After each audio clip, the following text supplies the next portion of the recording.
Bismillahirrahmanirrahim. Assalamualaikum warahmatullahi wabarakatuh. Alhamdulillahi rabbil alamin wal aqibatu lil muttaqin wala udwana illa 'alal zalimin. Asyhadu an la ilaha illallah wahdahu la syarika lah, ilahul awwalin wal akhirin, wa asyhadu anna Muhammadan abduhu wa rasuluhu wasafiyyuhu wa ikhtarahu Allahu 'alan nasi ajma'in. Allahumma salli ala Muhammadin wa ala alihi Muhammad kama sallaita ala Ibrahim innaka Hamidum Majid. Qala jalla jalaluhu fi kitabihil aziz, ya ayyuhalladzina amanu taqullaha haqqa tuqatih wa la tamutunna illa wa antum muslimun. Ya ayyuhan nasu taqu rabbakumul ladzi khalaqakum min nafsin wahidah wa khalaqa minha zawjaha wa batha minhuma rijalan katsiran wa nisaa'a. واتقوا الله الذي تساءلون به والأرحام إن الله كان عليكم رقيبا يا أيها الذين آمنوا اتقوا الله وقولوا قولا سديدا يصلح لكم أعمالكم ويغفر لكم ذنوبكم ومن يطع الله ورسوله فقد فاز فوزا عظيما قال رسول الله صلى الله عليه وسلم فإن أصدق الحديث كتاب الله وخير الهدي هدي محمد صلى الله عليه وسلم وشر الأمور محدثاتها فإن كل محدثات في الدين بدعة وكل بدعة ضلالة وكل ضلالة في النار وبعد. Baik, ikhwani fillah rahimani wa rahimakumullah, bagi kesempatan malam yang baik ini kita masih diberikan oleh Allah Subhanahu wa taala kesempatan untuk kita berusaha menuntut ilmu, dan mudah-mudahan hadirnya kita ke sini termasuk jalan yang memudahkan kita mendapatkan surganya Allah Subhanahu wa taala. Salawat dan salam semoga dicurahkan kepada Nabi kita Rasulullah Muhammad ibn Abdullah sallallahu alaihi wasallam, para sahabat, ya, keluarga, dan tentunya orang-orang yang mengikuti Nabi SAW sampai akhir zaman. Maudhu kita malam hari ini kita akan mulai dari tafsir mujaz tentang surat Al-Alaq. Dan kita tahu, ya, disebutkan bahwa suratul Alaq makkiyatun bil ijma'i wa hiya 19 ayat. Dia adalah makkiyah, ayat yang turun sebelum Nabi hijrah ke Madinah. Wahia 19 ayatan, ada, ya, 19 ayat di dalamnya, dan disebutkan bahwasanya Allah Subhanahu wa taala di surat ini, kita tahu bahwa surat ini sebelumnya adalah dia termasuk nubbi'a bi suratil Alaq wa ursila bi surati al-mudaththir. Surat Al-Alaq ini diturunkan sebagai awal, 5 ayat pertamanya sebagai awal kenabian, sedangkan surat Al-Mudaththir sebagai awal kerasulan. Oleh karena itu nubbi'a bi suratil Alaq wa ursila bi suratil mudaththir, diangkat jadi nabi karena surat Al-Alaq, dan diangkat menjadi rasul karena surat Al-Mudaththir. Nah, faqala Al-Hafidh Ibnu Al-Jauzi wa hiya awalu ma nazala minal Qur'ani, dia adalah ayat-ayat yang pertama turun kepada Nabi sallallahu alaihi wasallam. Wa huwa qaulu mu'dhamil mufassirin, dan ini diantara ucapan kebanyakan para mufassirin. Wa qad rawahu al-Bukhari an Aisyah radhiyallahu taala anha qalat awwalu ma budi'a bihi Rasulullah sallallahu alaihi wasallam ar-ru'ya salihah. Jadi yang pertama datang kepada Nabi adalah ru'yah salihah, itu mimpi kenabian. Dan waktu Nabi di Gua Hira, atau kalau sekarang kalau antum ke Makkah, adanya di Jabal Nur.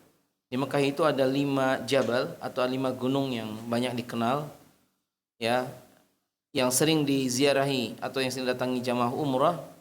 Pertama Jabal Thawr. Jabal Thaur adalah gunung yang di situ ada gua Thaur. Gua tempat Nabi bersembunyi waktu mau hijrah. Yang kedua, Jabal Rahmah, itu di Arafah. Yang ketiga adalah Jabal Nur, ini dia gunung yang di atasnya ada gua Hira-nya. Yang sekarang ada Museum Wahyu namanya. Cuma sekarang berbayar. Ya, semula dulu gratis awal-awal ya, sekarang berbayar. Dan mudah-mudahan dalam setahun ke depan nanti ada telebrik naik ke atas sehingga jalannya dikit. Jadi kalau kita mau ke Gua Hira. Kemudian yang keempat Jabal Umar. Jabal Umar ini ada di belakang Darut Tauhid di Mekah. Sekarang udah isinya hotel-hotel semua. Cuma nama gunungnya ada Jabal Umar. Baik, kata Aisyah radhiyallahu taala anha, awalu ma budi'a bihi Rasulullah sallallahu alaihi wasallam ar-ru'ya salihah. Yang pertama kali Nabi SAW sebelum diangkat jadi nabi itu adalah ru'yah salihah, mimpi kenabian. Faja'ahu al-malak. Dan kemudian datang kepada Nabi sallallahu alaihi wasallam malaikat, ini malaikat Jibril alaihi salam. Kemudian faqala iqra, lalu Jibril mengatakan iqra bismi rabbikal ladzi khalaq khalaqal insana min 'alaq iqra wa rabbukal akram alladzi 'allama bil sampai selesai ayat yang kelima. Oleh karena itu 5 ayat pertama Al-Alaq ini sampai kepada kalimat 'allamal insana ma lam ya'lam adalah awwalu ma nazala minha. Jadi yang pertama kali diturunkan kepada Nabi itu 5 ayat ini. Wa baqiyatus surati nazala ba'da dzalika bi zaman. Adapun ayat-ayat berikutnya itu turun setelah beberapa waktu setelahnya. Jadi yang turun pertama 5 ayat saja. Nah, sekarang ikhwan sekalian, berkata Imam Ahmad, disebutkan juga oleh Imam Ahmad, kata dia, wa awwalu ma budi'a bihi Rasulullah sallallahu alaihi wasallam min al-wahyi ar-ru'ya salihah fi an-naum. Fakana la yara ru'yan illa ja'at mithlu falaq as-subh. Jadi yang datang pada Nabi Jibril itu beberapa macamnya. Ada yang datang kepada Nabi langsung di hatinya sehingga Nabi mendapatkan wahyu. Ada yang seperti gemerincing lonceng, yang ini yang berat dirasakan Nabi SAW. Ada yang Nabi datang, Jibril datang dalam keadaan menyerupai laki-laki. Kan ini banyak. Beberapa kasus, misalnya dia datang ketika datang kepada Nabi dalam hadis Jibril bertanya mal Islam, mal iman dan seterusnya. Nah, kemudian disebutkan bahwasanya Nabi ketika beliau menyendiri di Gua Hira, ini bukan bertapa ya. Jadi jangan disalahfahami, Nabi juga bertapa, makanya Nabi menyendiri, bukan. Nabi menyendiri karena menjauh dari kerusakan yang ada di masyarakat di waktu itu, maka Nabi berkhalwah. Nah, kemudian fakana ya'ti Hira, lalu Nabi mendatangi Hira. Dan wahwa ta'abbud, ya, dia beribadah kepada Allah Subhanahu wa taala. Kemudian didatangilah oleh Jibril alaihi salam. Kemudian kata Jibril, "Iqra." Faqala sallallahu alaihi wasallam, faqultu ma ana biqari'in, saya bukanlah orang yang bisa membaca. Jadi disuruh baca nggak bisa baca karena Nabi SAW tidak bisa membaca. Ma ana biqari'in. Sampai kemudian Iqra. Yang kedua juga sama dan akhirnya dibacakan Iqra bismi rabbikal ladzi khalaq. Ini ikhwas sekalian yang terjadi, maka Nabi kemudian pulang ke rumah Khadijah dan mengatakan zammiluni zammiluni, selimuti aku, dan itulah riwayat yang ada dan ini yang disebutkan oleh Imam Ahmad dalam penjelasannya. Baik, karena waktu yang singkat kita akan hanya baca inti dari bagian ayat per ayat, nanti kita ulas di bagian umum tentang penjelasan surat ini. Awalan Qauluhu ta'ala iqra bismi rabbikal ladzi khalaq ay udhkur ismahu ta'ala mustaftihan bihi qira'ataka wa huwa alladzi khalaqal khalaiq. Bacalah dengan menyebut nama Allah Rabb kalian atau Rabb engkau yang dia menciptakan. Ayat ini kata beliau, bacalah Allah Subhanahu wa taala mustaftihan sebagai pembuka dari qiraah, dari bacaan. Wa huwa alladzi khalaqal khalaiq, dan Allah lah yang menciptakan makhluk-makhluk. Artinya kalau misalnya seseorang dia membaca katakanlah tadi membaca basmalah, ya kan? Ya, dalam setiap amalan kita karena ada tuntunannya. Bahkan ada beberapa riwayat walaupun sebagian tidak mensahihkan riwayatnya, tapi banyak. Misalnya kullu amrin dzibalin la yubda bi basmalah fa huwa abtar. Semua urusan yang tidak dimulai dengan basmalah maka dia terputus, aqta, terputus dari barakah. Makanya kalau kita baca dalam kitab tauhid misalnya penjelasan masalah ini akan didapatkan banyak keterangan, ya, di antaranya apa? Pemahamannya adalah kullu amrin dzibalin la yubda bi basmalah, semua urusan yang tidak dimulai dengan basmalah itu maksudnya dia putus dari barakah. Jadi misalnya seseorang mau menulis surat, bismillah dulu baru isinya. Bismillah, sebagaimana Nabi menuliskan kan, bismillah min Muhammad Rasulillah ila azimir Rum. Kita juga menulis bismillah kaifa halukum, bagaimana kabar Anda. Kenapa? Maksudnya dengan basmalah yang kita tulis, kita berharap yang kita tulis ini membawa barokah. Bismillahi aktub, demi atau dengan membaca basmalah saya menulis. Semua yang ditulis itu mendapatkan barokah. Bismillahi aqra, dengan bismillah saya membaca, semua yang dibaca mendapat barokah. Sekarang bismillahi af'al, kita memulai pekerjaan dengan bismillah, maka harapannya pekerjaan ini mendapatkan barokah. Makanya hampir semua pekerjaan kita, amalan kita ada doanya. Dan doa-doa yang khusus dari Nabi, maka itu dibaca khusus bagaimana doanya. Misalnya doa mau makan, bismillah. Kemudian doa seorang mau menyembelih, bismillah ya Allahu akbar. Doa seorang ketika tawaf, bismillah ya Allahu akbar. Kemudian kalau kita keluar dari rumah, bismillah tawakkaltu 'ala Allah, sampai selesai. Jadi ada beberapa doa yang memang secara khusus penyebutan nama Allah dikhususkan. Tapi kata Ibnu Qayyim, ada amalan yang memang tidak ada doanya, maka yang seperti ini tidak perlu dibaca doanya. Misalnya berkedip, berkedip tidak ada doanya. Jadi gak usah bismillah, bismillah. Tidak. Maka dia dihitung yang di awal. Sebagaimana antum dan saya makan, apakah suapan kedua, ketiga dan berikutnya ngucap lagi basmalah? Tidak, tapi yang di awal. Nah, ala kulli hal, hampir semua amalan ada doanya. Supaya apa? Supaya amalan kita tidak sia-sia. Atau zikir. Khalaqal insana min 'alaq, ay khalaqallahu ibna Adam min 'alaqin. Jadi manusia diciptakan Allah dari segumpal ya, darah. Dia adalah pertemuan antara ovum dan sperma orang tua kita, dikecualikan Nabi Adam, Hawa dan Isa alaihissalam.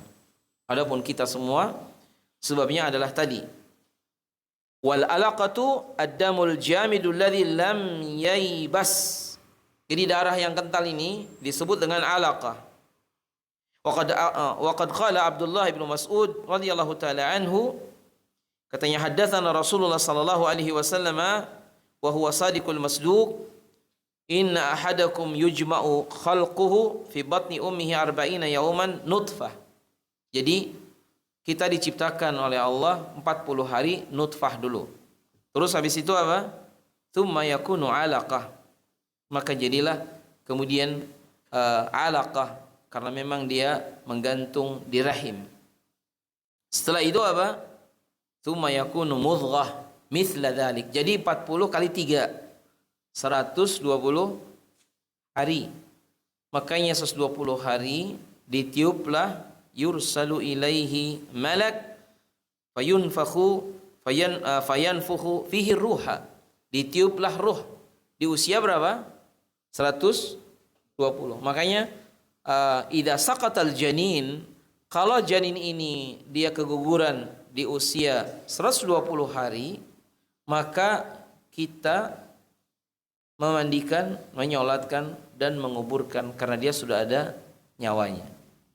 Tapi kalau dia kegugurannya sebelum 120 hari, maka dia hanya dianggap sebagai anggota tubuh, dan ini pun dihormati, tetap dikubur, jangan dibuang di tong sampah atau di mana ya. Ya, kalau perlu dikafani dan dikuburkan, tetapi tidak dimandikan dan seterusnya karena memang dia belum ada nyawanya. Oleh karena itu, aborsi hukumnya dilarang apalagi setelah ada nyawanya. Karena dia membunuh sama dengan membunuh ketika dia sudah lahir. Kemudian wa yu'maru bi arba'i kalimat, lalu diperintahkan setelah ditiupkan ruh dituliskan 4 kalimat, bi katfi rizqihi wa ajalihi wa amalihi wa syaqiyyun aw sa'id. Jadi 4 itu adalah pertama apa? Rizkinya, lalu ajalnya, lalu amalannya, lalu yang keempatnya sengsara atau bahagianya. Jadi yang hari ini kita dapat adalah semua yang dahulu ditetapkan waktu kita di rahim ibu kita. Walaupun nanti ada tafsil yamhallahu ma yasha wa yuthbit, nanti ada beberapa perubahan, misalnya karena seorang silaturahim umurnya bertambah dan rezekinya juga bertambah. Wa nutfatu bimana al-mani. Jadi nutfah itu mani. Makanya pertemuan suami dan istri yang dia menikah, berhubungan suami istri bertemu, itu disebut nutfah. Wal alaqah al-qit'atul yasirah minad dam al-ghalid. Darah kental yang menggantung di rahim itu disebut dengan alaqah. Wal mudghah qit'atul lahmin qadru ma yusda'. Jadi potongan atau segumpal daging yang dia menutup nanti tulang dan ya dan darah dan seterusnya. Intinya itu calon bayi di usia 120 dia sudah hampir lengkap, kemudian ada ruhnya. Hanya Allah yang tahu bagaimana proses seorang ibu yang mengandung pun dia tidak sadar, tidak tahu bayinya. Dia baru mengerti di saat di USG ada atau ada gerak-gerak dan dia berarti hidup. Kapan dimasukkan ruhnya, hanya Allah yang tahu. Makanya banyak orang di Indonesia yang tidak pernah mengerti antara telur dengan ayam, manakah yang duluan adanya, ya kan? Kemudian di telur itu kok bisa ada ayamnya gitu. Jadi oleh karena itu ya sekalian, kalau bukan atas rahmat Allah tidak mungkin itu bisa hidup. Sama juga dengan kita, tidak mungkin kita lahir kalau tidak diberikan oleh Allah kesempatan untuk hidup. Jadi maka dari itu ini ayat kedua. Nah, kemudian di ayat ketiga, Iqra wa rabbukal akram wa hadha ta'kidun lil awwal. Bacalah ya, wa rabbukal akram, dan Rabbmu yang disuruh kita memuliakan. Allah Ta'ala maha mulia karena dia Al-Karimul Akram alladzi la yalhaquhu naqsun. Allah yang tidak ada sedikit pun kekurangan. Wal akram sifatun tadulu ala al-mubalaghati fil karam. Karam itu maha baik, maha pemurah. Allah itu sangat amat sekali maha baiknya. Hatta orang kafir diberikan kesempatan hidup, matanya tetap dua, bisa ngelihat, padahal dia tiap hari berbuat jahat. Hatta orang yang bermaksiat tiap hari, ikhwan, Allah masih kasih dia nikmat. Kemudian alladzi 'allama bil qalam ay 'allama al insana al kitabata bil qalam wa awalu man khatta bihi nabiyullah Idris alaihi salam kama rawahu Ibnu Hibban. Jadi memang yang pertama kali urusan tulisan baca itu Nabi Idris dalam riwayat Ibnu Hibban. Dan Nabi sendiri SAW tidak bisa menulis dan membaca. Tetapi Nabi dengan sifat-sifat kenabian, dia menyampaikan apa yang disampaikan Jibril, dan ini juga sebagai satu jawaban bahwa Quran bukanlah yang nulis, bukan Nabi SAW, itu dari Allah, kalam Allah. Nah, adapun qalam yang dalam hadis Nabi SAW, inna awwala ma khalaqallahu al-qalam, sesungguhnya yang Allah ciptakan pertama adalah qalam. Faqala uktub, tulislah. Wa madza aktub, apa yang saya tulis? Uktubul qadra ma kana wa ma huwa kainun ilal abad. Ini nanti insyaallah ada penjelasan panjang tentang hal tersebut di kitab-kitab yang bahas masalah takdir. Nah, kemudian hadirin sekalian, alamal insana ma lam ya'lam, ay minal khatti was sana'i wa ghairi dhalika, wa qila al muradu bil insani huna Muhammadun sallallahu alaihi wasallam, wa daliluhu qawluhu ta'ala fi surati An-Nisa, wa 'allamaka ma lam takun ta'lam. Dalam surat An-Nisa Allah Ta'ala berfirman, wa 'allamaka ya Muhammad, dan kami berikan, ajarkan kepada engkau wahai Muhammad sallallahu alaihi wasallam, ma lam takun ta'lam, apa-apa yang sebelumnya engkau tidak mengetahui.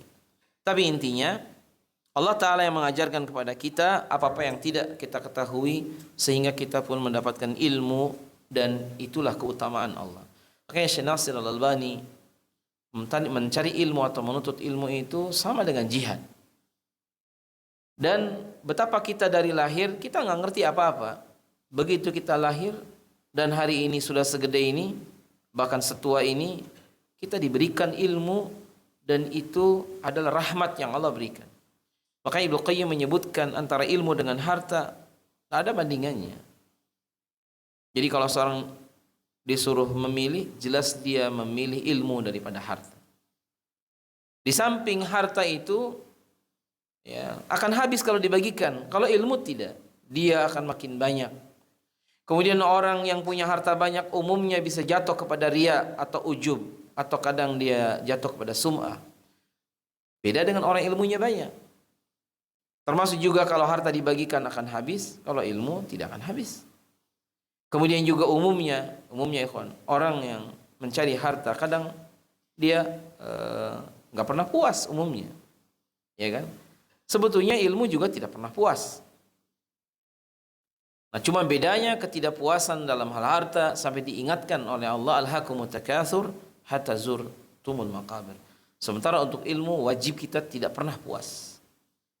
Dan terus ya, makanya Imam Ahmad ditanya, ila mata ya Imam, sampai kapan engkau belajar dan mengajar? Kata dia, sampai meninggal. Nah, disebutkan, kalla innal insana la yatgha ar-ra'ahu istaghna. Qauluhu ta'ala kalla huwa rad'un wa jazrun liman kafara bi ni'matillah bitughyanihi. Jadi jangan sampai manusia dalam keadaan melampaui batas. Padahal diingatkan di sini, diingatkan oleh Allah, jangan demikian, kalimat jazr. Jangan kufur dengan nikmat Allah. Begitu maksudnya. Dan innal insana la yatgha, ya, yakni Aba Jahlin, di antara sejumlah tafsir adalah orang-orang seperti Abu Jahal, di mana dia dalam keadaan tagha, melampaui batas. Wa huwa Amru ibnu Hisham, dia namanya adalah Amru bin Hisham. Wa syahida Badran, dia ikut di perang Badar, cuman ikut di barisan orang musyrik, ma'al musyrikin. Fakana min qatlaha asanata tsaniyah min al-hijrati, akhrajahu Ibnu Munzir an Abi Hurairah, dan beberapa riwayat yang lain mirip dengan ini. Jadi intinya ikhwan, tughyan itu adalah mujawazul had. Mujawazah ini apa ya? Melebihi batas. Dalam hal apa? Dalam hal maksiat. Jadi maksiat sudah keterlaluan. Oleh karena itu orang-orang yang mereka dalam keadaan tagha, melampaui batas, diingatkan. Jadi aslinya tidak boleh seseorang ya seperti itu ya, karena diantara kita ini akan meninggal semuanya, pasti akan meninggal. Kemudian ar-ra'ahu stagna ay la in ra'a nafsahu istagna ay sara dha malin wa tharwatin istagna bimalihi an ibadatihi bi rabbih. Jadi banyak orang merasa kaya, merasa cukup sehingga tidak mau beribadah, tidak mau berdoa kepada Allah Subhanahu wa taala. Makanya di rata-rata umumnya ya kawan, kalau orang merasa tidak butuh dengan Allah, ya dia tidak akan beribadah dengan benar kepada Allah taala. Makanya kita ini fakir, kita butuh pertolongan Allah. Iyyaka na'budu wa iyyaka nasta'in, itu benar. Hanya kepada Allah kita meminta pertolongan. Oleh karena itu, ikhwas sekalian, kalau misalnya seseorang dia melihat di ayat yang ke-6 katakanlah, dan ayat ini mengingatkan juga termasuk di ayat yang ke-7, orang-orang yang yastagni atau istagna anil haq, umumnya mereka tidak mensyukuri nikmat Allah. Misalnya contohnya, kan dalam ayat yang lain kan, fa amma man a'ta wattaqa wa saddaqa wa amma man a'ta wattaqa wa saddaqa bil husna fasanuyassiruhu li al yusra wa amma man bakhila wastaghna, ya kan? Adapun orang-orang yang bertakwa dan dia berinfak dan membenarkan adanya husna, yakni surga, maka kami jadikan hidupnya mudah. Mudah. Beramal soleh juga mudah. Diajak baca Quran mudah, diajak ngaji mudah, semua kebaikan mudah. Wa amma man bakhila wastaghna.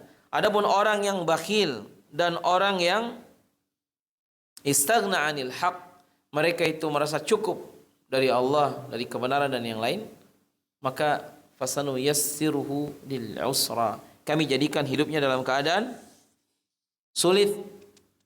Sebagian mufassir menyebutkan sulit dia untuk berbuat kebaikan. Makanya kalau kita berbuat kejelekan bahkan yang mudah, nah ini naudzubillah, kita harus waspada. Kan sebagian orang begitu, diajak yang taat susah. Mata kita diajak baca Quran sama diajak lihat sinetron, gampang mana? Ya tergantung sinetronnya ya.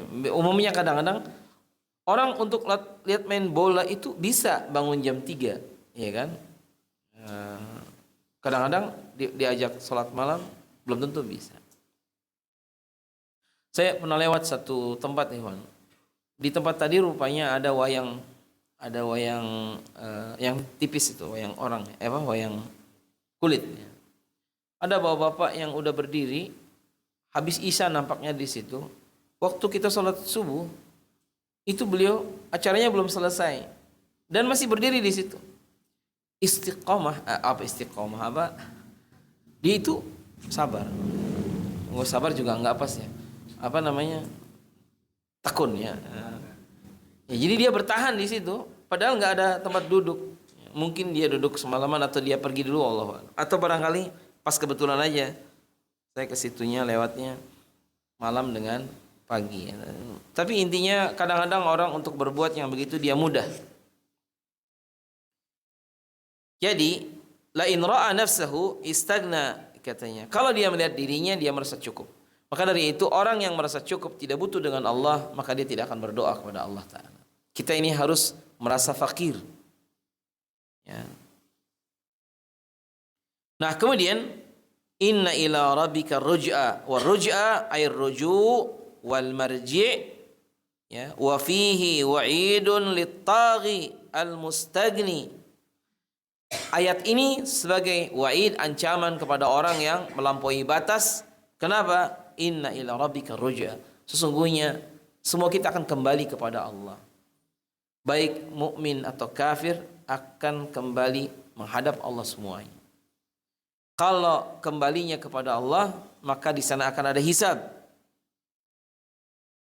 Jadi oleh karena itu, misalnya seseorang, dia adalah seorang yang mustagni, orang yang merasa cukup, orang yang kaya. Padahal ya, hartanya itu akan dihisab. Ya, kalau dia merasa cukup tidak butuh dengan Allah, dia punya kekuatan badan dan yang lain, nanti di akhirat tidak ada yang bisa untuk berhadapan dengan hukum-hukum Allah Subhanahu wa taala. Nah, kemudian termasuk juga ya ara'aita alladhi yanha 'abdan idza shalla wal muradu billadhi yanha yani Abu Jahal. Sebagian tafsir menyebutkan Abu Jahal. Ya. Kemudian haitsu annahu naha sallallahu alaihi wasallam 'ani salat fil masjid, di mana dia melarang Nabi untuk salat di masjid. Dan dalam riwayat Ibnu Jarir dan juga Abdullah Ibnu Abbas begitu pendapatnya. Abdan idza shalla adalah Nabi sallallahu alaihi wasallam. Dan Abu Jahal ikhwan memang luar biasa ya. Abu Jahal dengan Abu Lahab ini mirip-mirip saja. Siapa yang paman Nabi? Abu Jahal atau Abu Lahab? Yang paman Nabi adalah Abu Lahab. Tabbat yada Abi Lahab wa tab. Ya, istrinya Abu Lahab siapa? Urwa, ya kan? Atau Arwa. Atau Ummu Jamil. Iya, Ummu Jamil. Abu Jahal ya, dia termasuk tokoh yang selalu menghalangi dakwah Nabi SAW. Beliau punya anak namanya Ikrimah. Ikrimah sahabat. Walaupun masuk Islamnya Ikrimah setelah Futuh Mekah. Karena Nabi mengatakan kepada para sahabat, la tasubbu abah, janganlah engkau mencela ayahnya, karena ini membuat sedih Ikrimah. Jadi intinya, ikhwas sekalian, Abu Jahal luar biasa. Ar-ra'aita alladhi yanha 'abdan idza shalla, kata Abdullah bin Abbas dia tentang Abu Jahal. Ara'aita in kana 'alal huda aw amara bittaqwa, ay ara'aita ya Aba Jahlin in kana Muhammadun ala hadhihi sifat alaysa nahihi 'anit taqwa was salat halikan. Jadi Abu Jahal ini kan melarang Nabi SAW untuk beribadah, untuk salat.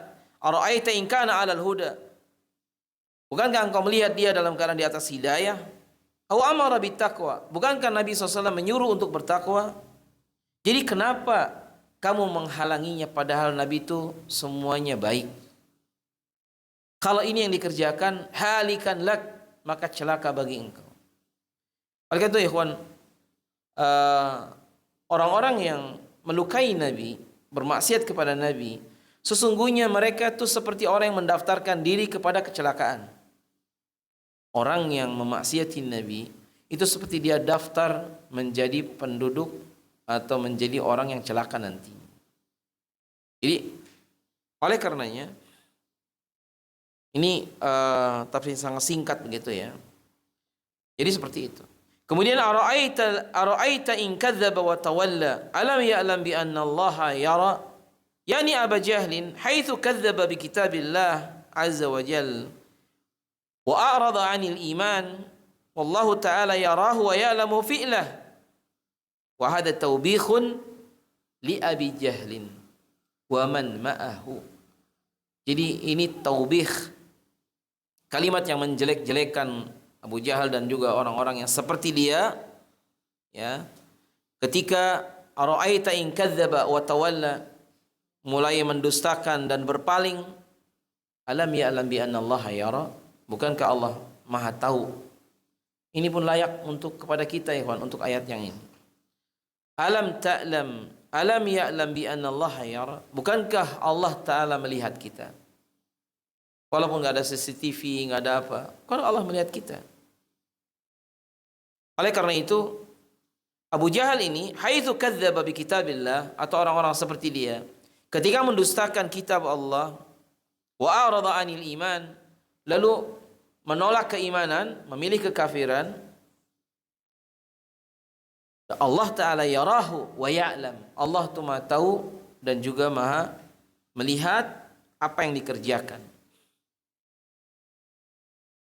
Nah, kemudian ucapan Allah di ayat ke-516, kalla la illam yantahi lanasfa'an bin nasiyah nasiyatin kadhibatin khati'ah. Kata Imam Bukhari dalam sahihnya dari Abdullah bin Abbas radhiyallahu taala anhuma, qala Abu Jahlin la in ra'aitu Muhammadan yusalli indal Ka'bah la ata'anna ala unukihi fabalagha an-nabiy sallallahu alaihi wasallam. Jadi Abu Jahal ini ya, dalam riwayat Bukhari dia mengatakan, kalau saja aku melihat Muhammad sallallahu alaihi wasallam salat di dekat Ka'bah, maka saya akan letakkan lehernya, maksudnya dia akan letakkan lehernya. Beberapa penjelasan, bisa juga ini akan dipukul atau akan ini dengan batu dan seterusnya. Allah taala alam. Fabalagha an-nabiy sallallahu alaihi wasallam, lalu disampaikan ini kepada Nabi sallallahu alaihi wasallam dan beliau bersabda, "Lau fa'alahu," ya, apabila dia melakukannya, la akhadathu al-malaikah, maka itu akan diambil oleh malaikat, artinya dia akan mungkin dimatikan atau akan ini untuk Abu Jahal. Dan disebutkan di sini ada jazrun li Abi Jahlin wa man kana fi tabaqatihi an-nahyi ibadatillah subhanahu wa ta'ala aw nahi ibadihi. Ya. Jadi orang-orang seperti ini diperingatkan dalam ayat 15-16 ini, kalau ada yang seperti itu, maka sesungguhnya dia akan mendapatkan sebagaimana yang didapatkan oleh Abu Jahal. Lana khudanna binasiyatihi ya akhdha idlal. Jadi kalimat na'khudanna itu artinya diazab, disiksa, bisa jadi dibunuh dan seterusnya. Kemudian disebutkan juga yang lain, tafsir yang lain, wa nasiyatu sya'ru muqaddami ra's. Bisa juga mananya adalah rambut yang ada di muqaddimah kepala, ya, rambut di kepala, di muqaddimah kepala itu di jidat bagian depan, ya, tempat tumbuhnya rambut. Bisa juga seperti itu. Kemudian idza qabattu alaihi wajabtuhu jadban syadidan wa khassa an-nasiya bi dzikri ala adati al-arab fi man aradahu idlaluhu wa ihanatuhu dan seterusnya. Jadi intinya akan dihinakan dan akan diberikan balasan yang setimpal dengan niat yang buruk. Hanya saja sekali lagi ikhwas sekalian,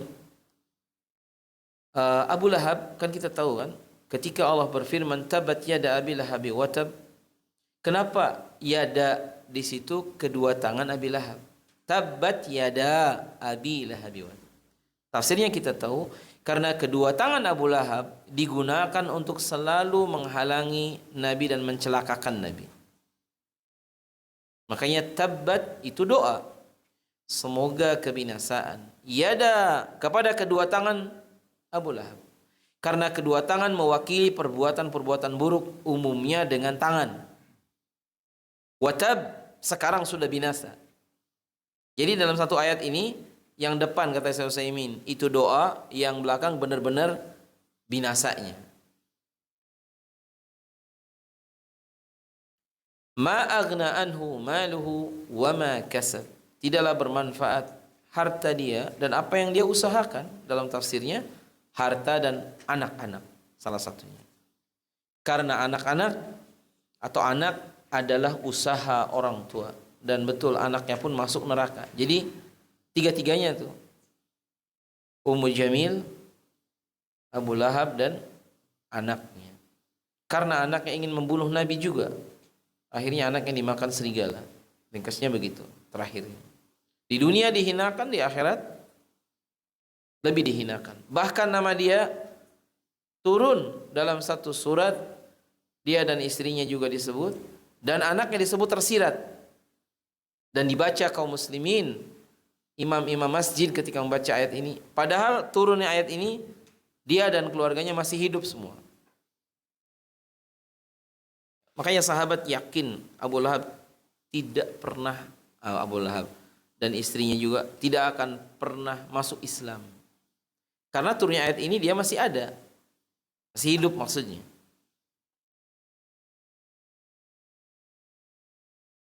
Kemudian termasuk juga dikeluarkan oleh Imam Tirmidzi, dan ini juga disebutkan dalam beberapa penjelasan yang lain.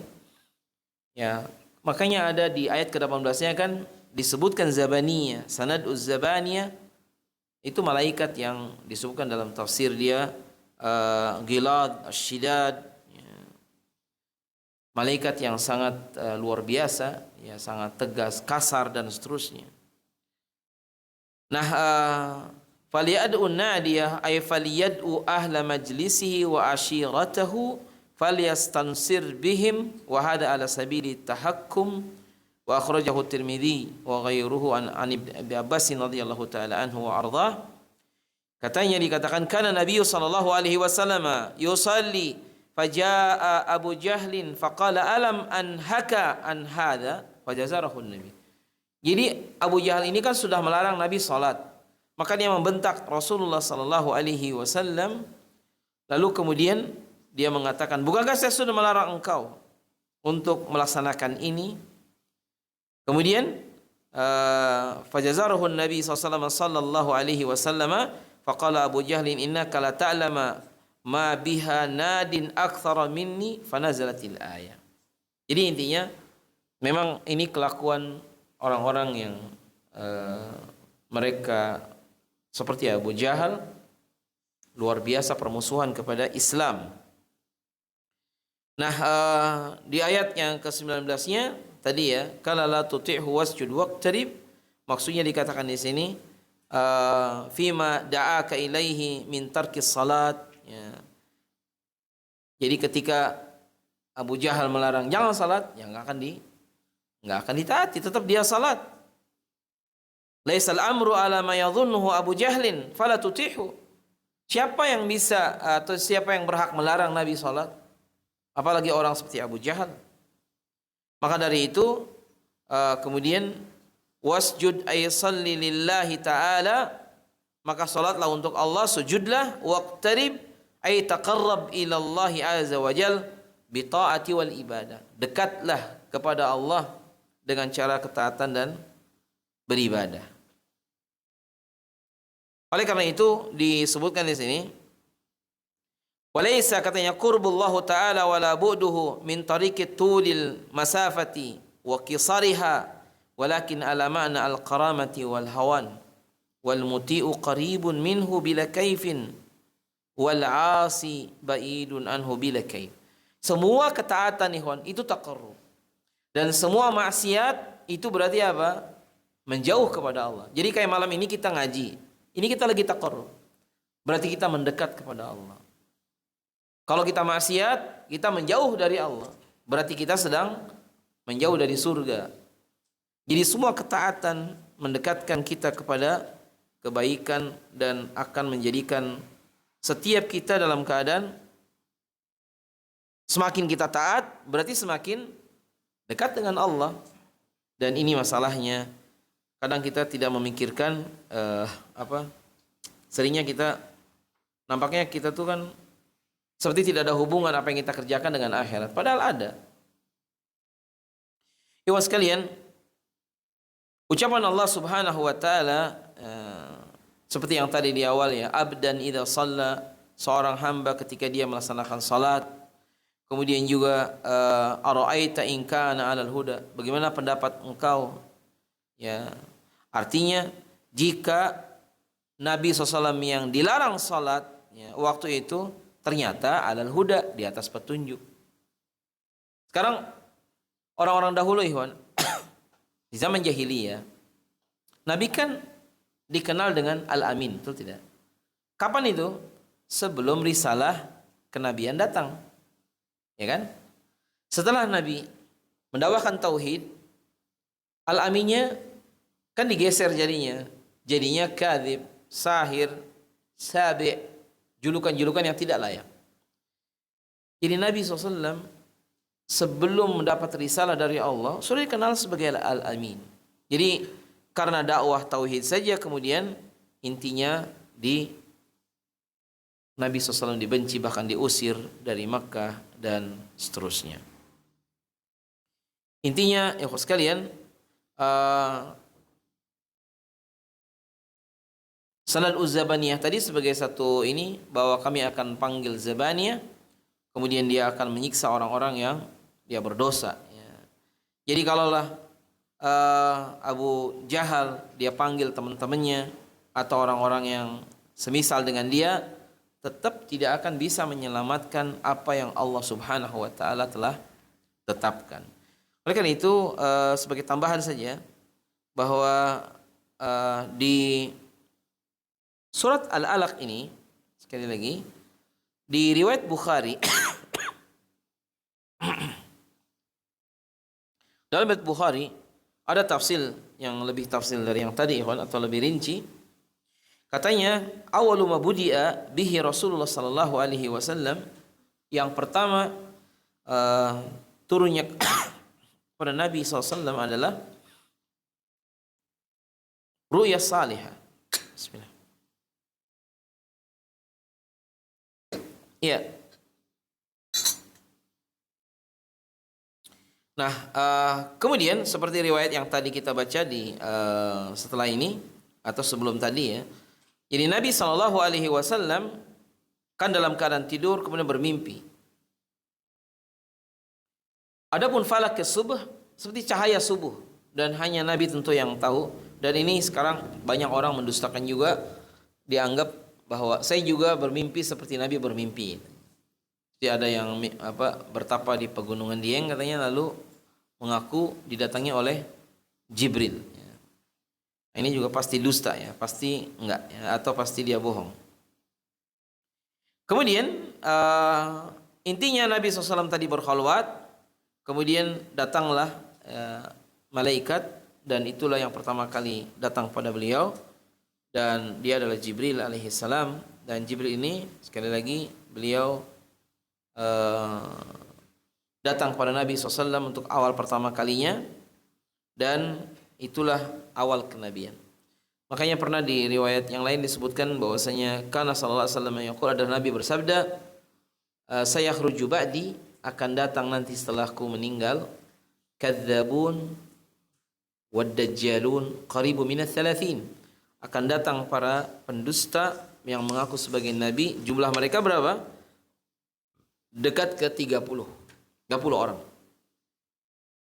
Jadi orang-orang yang akan mengaku jadi nabi itu sekitar 30 orangan. Dulu sudah ada Musalamah al-Kadzab, istrinya juga, kemudian Ibu Sayyad, kemudian juga beberapa yang lain. Jadi kalau hari ini ada ngaku jadi nabi, maka ini termasuk para pendusta yang Nabi sudah pernah sebutkan. Dan sayang sekali di negeri kita juga ada ya. Atau sampai sekarang berapa orang yang ngaku jadi nabi kan? Kalau antum dan saya bertemu dengannya, wajib tidak boleh percaya. Apalagi yang aku jadi nabinya perempuan, yang keterlaluan ya. Tapi Lia Aminuddin bukan ngaku jadi nabi, dia enggak. Dia ngaku jadi Imam Mahdi. Imam Mahdi. Jadi bukan ngaku sebagai nabi. Saya pernah nanyakan juga itu ke jadi ada satu daurah, kita tanyakan ke syekh yang hadir dari Yordan ya, ulama Yordan, Syekh Ali atau Syekh Musa, saya lupa yang menjawab. Kita menanyakannya tadi, ma hukmu liman tadai annaha mahdiyah? Apa hukum bagi orang yang mengaku Imam Mahdi? Tadi pakai mu'anas karena yang akunya perempuan. Beliau malah bilang begini, katanya, hal hiya majnunah? Apakah dia itu gila apa enggak? Jadi Syekh nanya ulang begitu, kenapa dia gila atau enggak? Kalau dia gila, maka hukumnya boleh. Maksudnya, orang gila ngaku jadi Imam Mahdi boleh enggak? Ya boleh, orang gila ngaku apa aja boleh. Wa illa, katanya, kalau dia tidak gila, tustatab. Wa illa sujin. Diminta taubat, kalau enggak dipenjara. Dan dia udah dipenjara ya, betul enggak? Tapi enggak tahu keluar dari penjara enggak taubat ya. Jadi intinya tustatab wa illa sujud. Kalaulah dia mengaku sebagai nabi, maka ini lebih parah daripada mengaku sebagai Imam Mahdi. Cuma mengaku jadi Imam Mahdi itu keterlaluan, karena Imam Mahdi itu dari Quraisy, keturunan Hasan. Sementara dia orang Jawa Barat ya kan, dan orang Sunda. Dan lagi Imam Mahdi itu laki-laki, nanti adanya di zaman ketika Nabi Isa sudah turun. Ini Ini dia perempuan. Sudah begitu pengikutnya digundul semua kan. Jadi keterlaluan sekali ya. Jadi intinya begitu ikhwan sekalian.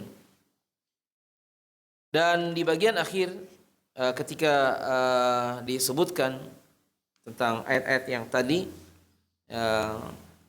wasjud waqtarib ini sebagai juga satu penjelasan, kama sabata fi sahih inda sahih Muslim min tariq Abdullah bin Wahb katanya. Jadi disebutkan bahwa aqrabu ma yakunu al-abdu min rabbih wa huwa sajid. Sesungguhnya yang paling dekat seorang hamba dengan Rabbnya itu di saat dia sujud. Fa'akthiru du'a, maka perbanyaklah doa ketika sujud. Perbanyaklah doa ketika sujud. Nah, catatan sedikit ikhwan tentang Abu Jahal. Tadi mungkin ada yang terlewat. Abu Jahal ini orang yang melampaui batas. Dia adalah orang yang tagha. Dan ada beberapa sebab ya. Awalan yang pertama, dia itu punya harta banyak. Dan kita tahu Abu Jahal ini orang kaya. Dan dia punya kedudukan, ya kan? Kedudukannya juga tinggi. Jadi karena dia punya harta, punya kedudukan, maka kabilah-kabilah yang lain itu menolong dia. Di waktu yang sama, ternyata dia bahkan menghalangi Nabi untuk beribadah. Maka disebutkan bahwa orang-orang seperti Abu Jahal ini dan yang semisalnya, mereka sesungguhnya termasuk menghalangi hamba Allah yang mendapatkan hidayah, sehingga termasuk dibenci dan akan diambil oleh zabaniyah kalau dia lakukan apa yang dia inginkan. Ala kulli hal, surat ini, di surat Al-Alaq ini, kalau boleh kita mungkin simpulkan, Syekh juga tidak memberikan kesimpulan, tapi kita bisa menyimpulkan satu di antara beberapa kesimpulan yang tadi. Intinya apa ya Wan? Satu, surat ini turun sebagai awal kenabian, ya kan? Al-Alaq. Karena memang setelah itu tidak turun ayat, ya, kemudian baru setelah agak lama turun surat Al-Mudaththir, 5 ayat juga yang pertama. Nah, kemudian makanya dalam hadis Jabir, yang pertama kali turun pada Nabi adalah 5 ayat surat Al-Mudaththir. Itu maksudnya awal dari diangkatnya Nabi sebagai Rasul. Tapi awal diangkat jadi Nabi 5 ayat di surat Al-Alaq. Kemudian kesimpulan yang kedua, sekalian, bahwa surat ini, surat Al-Alaq ini mengingatkan kita bahwasanya kita dahulunya tidak mengerti, tidak tahu apa-apa, lalu Allah yang mengajari kita. Maka dari itu tidak boleh ada ujub, apalagi dengan ilmu. Kita sama dulu dilahirkan nggak ngerti apa-apa, ya kan? Kita dilahirkan nggak ngerti apa. Bahkan ayat ini juga dijadikan dalil di antara poin ketiga, ya, tidak boleh kita sombong. Kenapa? Karena khalaqal insana min 'alaq, ya kan? Manusia diciptakan dari nutfah. Nutfah itu mani. Kita yang kumpul di sini adalah, dulunya kita ini adalah kumpulan air mani dari ayah ibu, kemudian jadilah kita. Apa yang mau disombongkan? Makanya Ibrahim bin Adam mengingatkan, kalau kita ngaca, bercermin, yakinilah, kata dia, bahwa wajah kita ini nanti akan habis, ya, masanya, dan wajah adalah, ya, kumpulan, ya, tulang dan daging yang ditutup kulit. Nanti pada saatnya kita dikubur, dia akan dimakan ulat. Jadi sesungguhnya kalau kita ngaca, itu tengkorak kita yang dibungkus kulit. Mau kulitnya hitam atau kulitnya putih atau apa, sama aja. Makanya ini sebagai bantahan pada orang yang sering ujub kadang-kadang dengan wajah, ya. Yang kedua, kata beliau, yang di perut kita ini adalah calon najis, betul tidak? Yang kita makan hari ini, besok pagi akan jadi najis. Bagaimana kita sombong sementara kita ini di perut kita membawa najis? Lalu yang ketiga, dari mana kita akan sombong sementara kita ini, semua kita ini ikhwan, tadi diciptakan dari air yang hina. Kesimpulan yang keempat, surat Al-Alaq ini mengajarkan kepada kita bahwa perintah kita membaca, dan membaca ini artinya belajar. Makanya usahakan setiap kita tidak pernah boleh bosan untuk belajar. Belajar itu nggak boleh bosan. Lanjut. Nabi aja disuruh membaca. Dari sini menunjukkan juga bahwasanya membaca adalah pintu dari ilmu kita dapat. Oleh karena itu kalau memungkinkan seseorang, bacalah. Cuma sekarang masalahnya kadang-kadang apa? Kitab-kitab berbahasa Arab, Arab gundul lagi, kadang-kadang bacanya tidak bisa kita. Maka usahakan kita belajar.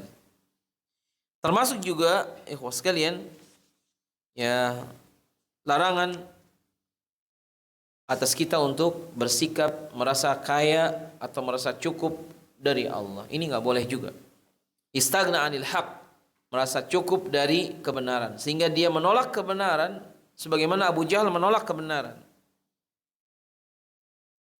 Kemudian yang kelima atau yang keenam, kita semua akan dikembalikan. Ar-ra'ahu inna ila rabbika ruj'a. Kita akan kembali kepada Allah.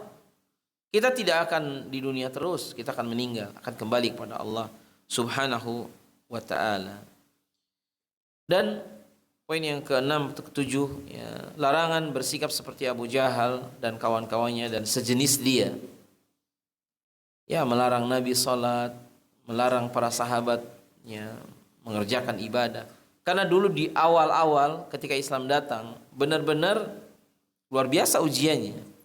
Kalau sekarang sih kita sholat di mana-mana, nggak ada yang peduli, bahkan mau di depan, di pinggir jalan sekalipun, nggak ada yang ngapa-ngapain. Dulu luar biasa ujiannya. Ya, jadi oleh karena itu ini yang seperti itu, ikhwan. Kemudian termasuk juga di antara perintah yang ada di surat ini, perintah memperbanyak sujud pada Allah, ya, dan perbanyak doa, karena memang di saat sujud adalah waktu yang dekat kita dengan Allah Ta'ala. Dan kita tahu dalam surat Al-Alaq ini kan berarti kita ada ayat sajdah, betul tidak? Wasjud waqtarib. Kalau kita jadi imam dan makmumnya siap, langsung kita sujud tilawah namanya. Sujud ada 3 macam, ada sujud syahwi, ada tilawah, ada sujud syukur.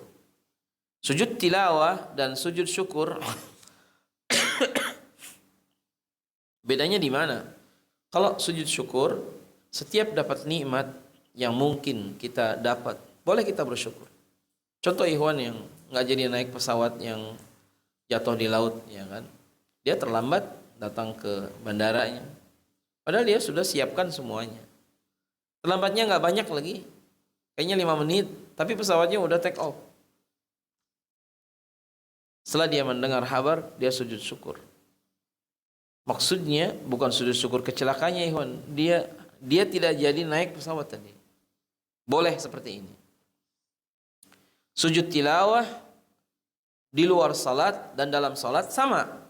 Saya dan antum membaca, ya, wasjud waqtarib di luar salat lalu sujud, boleh. Atau dalam salat, kalau kita jadi imam, ada baiknya memberitahu makmum sebelum salat, nanti saya mau baca ini, supaya dia tidak bingung. Karena banyak jamaah Indonesia kalau umrah ketemu hari Jumat di Mekah, kemudian imamnya kan baca, ya, Al-Insan sama As-Sajdah, itu pada salah gitu kan, dikiranya imamnya lupa ini kok sujud gitu. Bahkan banyak di kita yang dikiranya ruku aja, Allahu Akbar, kok tidak ruku tapi sujud. Karena biasanya hari Jumat membaca surat As-Sajdah. Yang ketiga adalah sujud syahwi karena salah, ya. Dan saya belum pernah tahu di Masjidil Haram imamnya batal atau ini, belum pernah. Kecuali dulu ada yang mundur, kalau nggak salah di Madinah, imamnya mundur, tapi itu bukan karena batal, tapi dia apa? Suaranya nggak bunyi sampai iya karena na'budu wa iyyaka nasta'in, terus nggak bisa lanjut, nggak bisa keluar, mungkin karena batuk dan yang lain. Akhirnya digantikan di belakang. Dianya mundur, yang gantikan maju. Yang terakhir ikhwan sekalian, pelajaran bagi kita, larangan untuk menyakiti Nabi SAW, apalagi mau membunuhnya, apalagi dan seterusnya. Makanya kata Ikrimah bin Abi Jahal, sebelum dia dapat hidayah, tak ada orang yang paling dia benci kecuali Muhammad SAW. Setelah dia dapat hidayah, tak ada orang yang paling dia cinta kecuali Nabi Muhammad SAW. Dan disinilah ikhwan, bapak dan anak beda nasibnya. Ditakdirkan Abu Jahal di neraka dan Ikrimah ada di surga. Bayangkan, ayahnya di neraka, anaknya di surga. Sama dengan Abu Ubaidah Amir bin Jarrah. Abu Ubaidah ini sahabat, atau nama dia Amir. Bapaknya namanya Jarrah, di neraka. Abu Ubaidahnya sahabat. Sama dengan Umar bin Khattab. Khattab ini matinya kafir. Khattabnya di neraka, Umarnya di surga. Abdullah bin Amru bin As. Abdullahnya sahabat, Amrnya sahabat, Al-As, kakeknya Abdullah, matinya kafir. Jadi begitulah hidayah ikhwan sekalian. Kita perlu bersyukur kepada Allah. Kita dapat hidayah.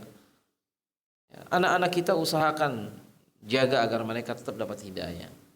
Orang tua kita juga dakwahi ke mereka. Kakek kita kalau masih ada, dakwahi. Supaya mereka dapat di atas, tetap istiqomah di atas hidayah sampai mereka diwafatkan. Ala kulli hal, ini sekilas, tidak mungkin kita detail sekali untuk membaca tafsir ini, dan itu tadi kita loncat-loncat. Mudah-mudahan walaupun sardan atau sari jiddan, atau sangat cepat atau hanya sekilas-sekilas, paling tidak ada gambaran bagi saya dan antum dan menambah tambahan keilmuan, dan semoga kita bisa mengamalkan semua apa yang ada dari fawaid surat Al-Alaq. Nasallallahu ta'ala taufiq wa sadad. ونقتفي بهذا القدر صلى الله على نبينا محمد وعلى آله وصحبه أجمعين. السلام عليكم ورحمة الله وبركاته.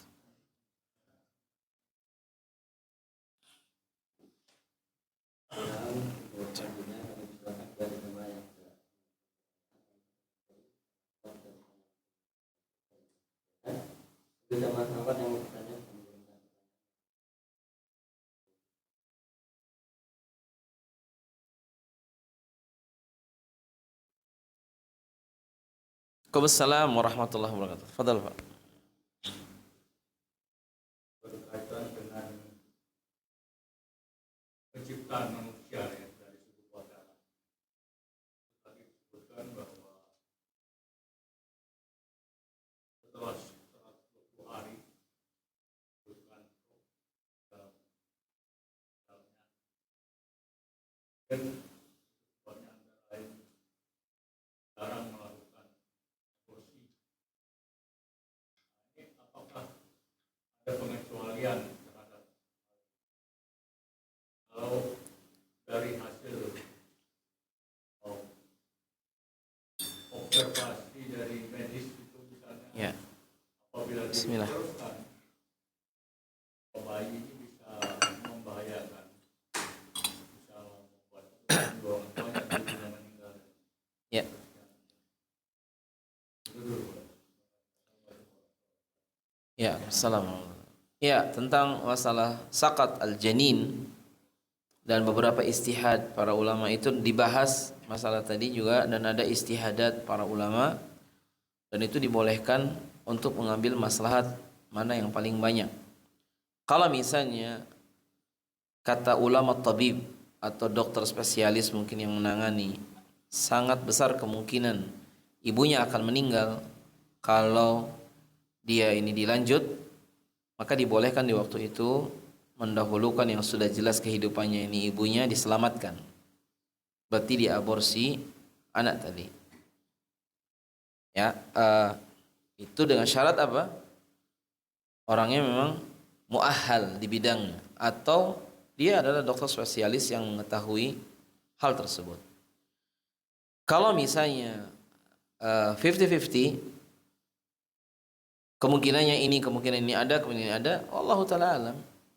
Maka mereka disuruh atau untuk beristihad. Tapi kalau misalnya seseorang dia menganggap bahwasanya tidak ada bahaya sama sekali, maka silakan dilanjut dan tawakal kepada Allah, dan itu yang terbaik. Yang disebutkan dalam Quran bahwa mereka membunuh anak-anak karena mereka takut mereka makan bersama orang tuanya, itu karena sebagian menganggap bahwa anak itu menjadi beban buat orang tua. Padahal kata Allah apa? Nahnu narzukukum wa iyyahu. Kamilah yang memberi rezeki kepada kalian dan juga kepada dia, anak-anaknya. Jadi makanya wala taqtulu auladakum khasyata imlaq. Janganlah kalian bunuh anak-anak kalian karena takut tadi ya. Takut miskin, takut apa. Anak kita itu membawa rezeki sendiri. Tapi kalau tadi pertanyaannya kan tentang masalah kesehatan. Kalau misalnya ternyata dengan janin ini, kalau dia nanti membesar, maka dia akan menjadikan ibunya yang meninggal, maka sebagian ulama membolehkan untuk diaborsi. Sekali lagi ini jangan, yang banyak sekarang di kita apa? Gara-gara zina, ya kan? Jadilah dokternya, maka ini ta'awun alal ithmi wal udwan. Jadi si wanita dia malu karena tidak ada suaminya tapi bisa hamil. Berarti kan dia berzina. Carilah beberapa medis, mungkin dokter, supaya digugurkan dengan membayar uang tertentu. Kalau ini modelnya, maka ini al-fa'il wal maf'ul dua-duanya dapat laknat karena bekerja sama membunuh. Seperti yang banyak kasus di negeri kita kan, ada yang melahirkan di kamar mandi, lalu bayinya dimasukkan di WC, lalu dipejet-pejet, kan lubang WC-nya kecil sampai kepalanya lepas katanya. Atau juga ada yang dibuang di tong sampah, ya kan? Bahkan ada juga yang tadilah dimutilasi kan. Ini hanya orang-orang yang kayaknya nggak waras begitu kan. Terus gimana kalau terjadi perzinahan dan dia hamil? Ya dilanjut hamilnya, dilahirkan. Siapa yang salah? Bukan bayinya. Yang salah orang tuanya. Ya enggak. Anak bayi ini dia tidak bersalah. Hanya saja memang itu aib. Maka dari itu banyak kasus nikahnya bulan Januari, punya anaknya bulan Maret. Di tahun yang sama. Kan itu mustahil. Ya kan, berarti sebelumnya dia berbuat zina. Ala kulli hal, di negeri seperti di kita ini banyak kasusnya. Malah ada satu desa menceritakan dia rupanya punya undangan nikahnya, lalu kemudian dia tahu kapan lahirnya. Jadi anak orang ini Masya Allah, undangan nikahnya tidak dibuang.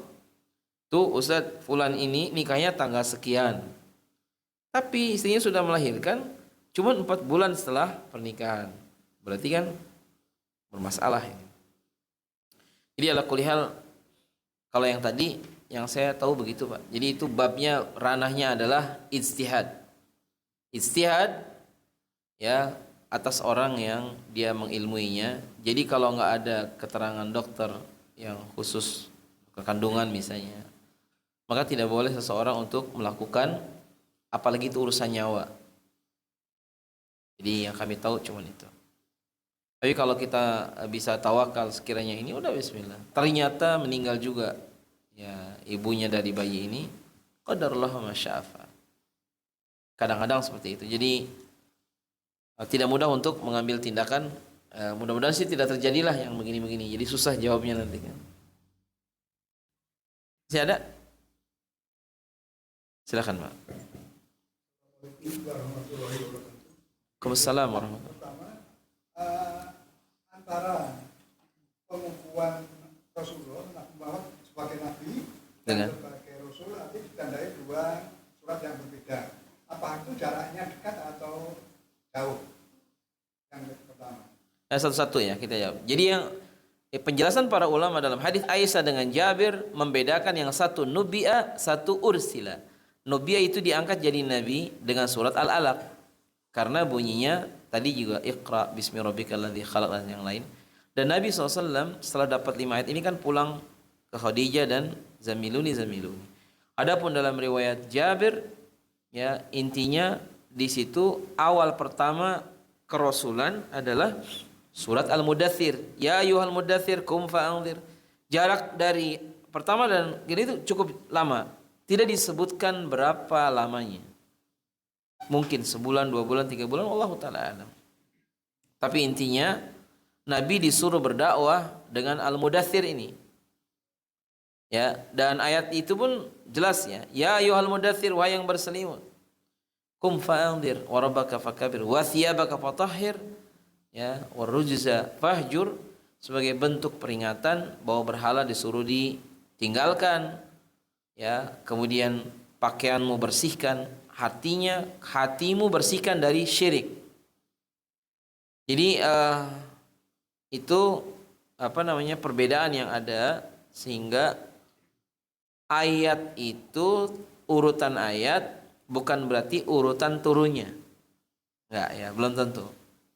Makanya ayat terakhir yang turun sebagian pendapat Al-Maidah ayat 3. Kok ayat 3 terakhir? Iya terakhir turun. Terus gimana ayat keempat, kelima dan seterusnya? Iya karena Nabi waktu itu menyuruh para penulis wahyu Zaid bin Thabit yang dha hadhil ayat huna.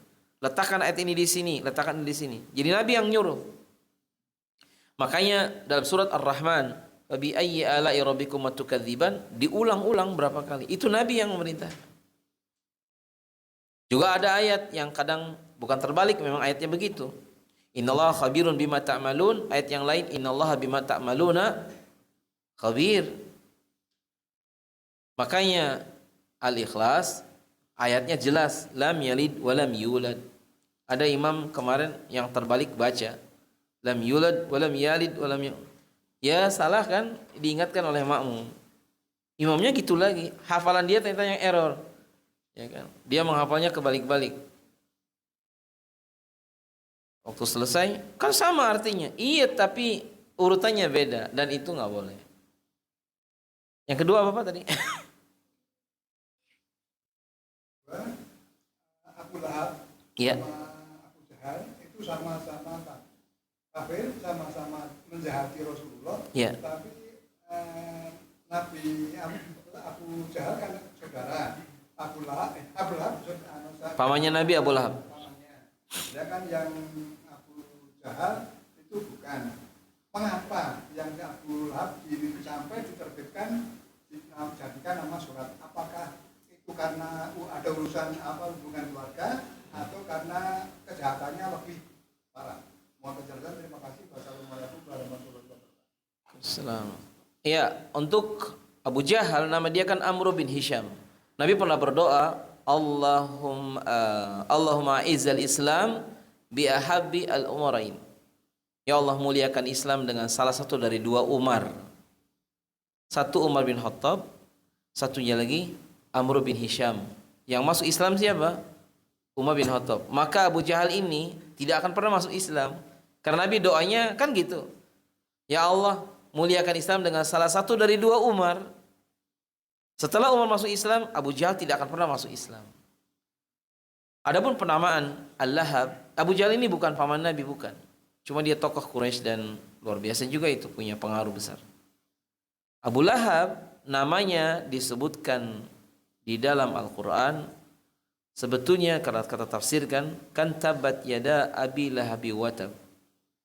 Abu Lahab ini ya juga nama lainnya adalah Abul Uzza dan beberapa namanya banyak, tapi intinya dikatakan dengan Abu Lahab karena memang itu sebagai bentuk taubih juga. Dan termasuk Ummu Jamil istrinya. Jadi penamaan itu dari Allah Ta'ala. Sekaligus sebagai cap bahwa Abu Lahab tak akan pernah masuk Islam. Kalau Abu Jahal, kenapa nggak masuk Islam? Karena hadis yang tadi. Nabi berdoa dan setelah Umar masuk Islam, ini nggak mungkin masuk Islam. Adapun Abu Lahab, dia dan istrinya itu mendengar Nabi membaca surat Al-Lahab. Nabi baca di dekat Ka'bah. Kok dekat Ka'bah? Iya, waktu itu kiblatnya masih Masjidil Aqsa. Jadi walaupun sholat di dekat Ka'bah, Ka'bah bukan kiblatnya. Makanya dia Abu Lahab dan istri itu mendengar Nabi membaca surat ini. Maka semakin marah kan. Dan pasti Abu Lahab ini tidak akan pernah masuk Islam. Karena apa? Suratnya turun, orangnya masih hidup. Kan contohnya, wa imra'atu hammalatal hatab fi jidha hablum masad. Jelas di situ kan, di ayat-ayat sebelumnya juga kan sama kan? Tabat yada abil lahabi wa tab, sampai selesai ayat tadi sebagai satu cap atau stempel ya, dan dia tidak akan pernah berubah bahwa Abu Lahab dan istrinya itu akan dimasukkan ke dalam neraka. Jadi makanya makin marah juga dia. Tapi intinya itulah ketetapan Allah. Kalau ditanya, kau kenapa begitu? Iya, karena Allah Maha tahu dengan apa yang belum terjadi. Alhamdulillah, kita ini kan malah belum jelas ya kan. Sama dengan begini, kata Nabi, akan ada seorang di antara kalian yang gerahamnya di neraka. Maka semua khawatir. Ada satu orang yang hadir di majelis Nabi yang dia ikut dengan Musailamah dan akhirnya masuk neraka. Ya, ini yang bisa disampaikan di kesempatan malam hari ini. Mudah-mudahan bermanfaat yang sedikit kita tadi baca. Wallahu taala alam. Sallallahu ala nabiyina Muhammad wa ala alihi washabihi ajmain. Wassalamualaikum warahmatullahi wabarakatuh.